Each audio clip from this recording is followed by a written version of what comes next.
Ma udur kale ayaa geesta u dhow? Saynisyahano Shiinees ah ayaa helay coronavirus fiidmeerta cusub kaas oo ku dhici kara bini'aadamka. Koox cilmi baarayaal ah oo Shiinees ah ayaa helay udurka loo yaqaan coronavirus fiidmeerta cusub oo lagu magacaabo Kushan-of-2 kaasoo awood u leh inuu bini'aadamka qaadsiiyo, sida ay wararku sheegayaan. Fayraskani wuxuu ku xidhan yahay isla soo dhoweeyaha sida SARS-CoV-2, fayraska ka mas'uulka ah faafitaanka COVID-19. Waxaa hogaaminaya cilmiga virologist Shishengli, oo loogu yeero Batwoman cilmi baaristeeda ballaaran ee ku saabsan coronaviruseska fiidmeerta. Daraasaddu waxay kicisay walaac laga qabo masiibo mustaqbalka ah. Cilmi baarayaashu waxay ka digayaan in kasta oo fayrasku uu ku dhici karo unugyada bini'aadamka, haddana khatarta gudbintiisa ayaa aad uga hooseeya tan COVID-19.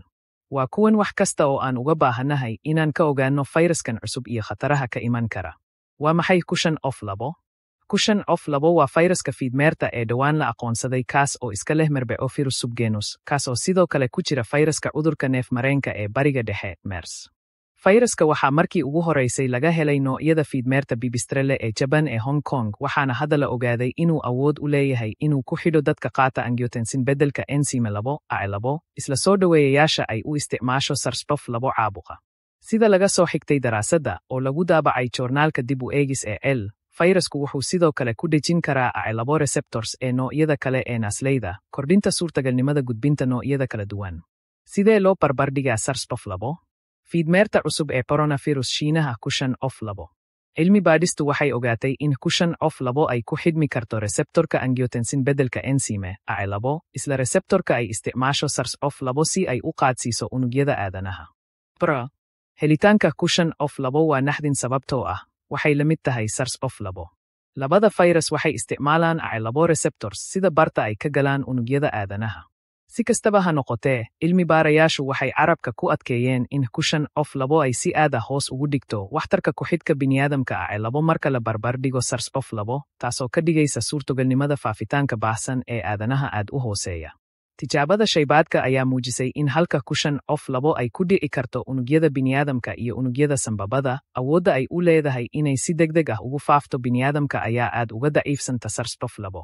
Fayraskani ma kicin karaa masiibo kale? Inkasta oo fayraska la muujiyey inuu ku dhaco unugyada bini'aadamka ee goobaha shaybaadhka, saynisyahanadu waxay ka digayaan cabsigelinta.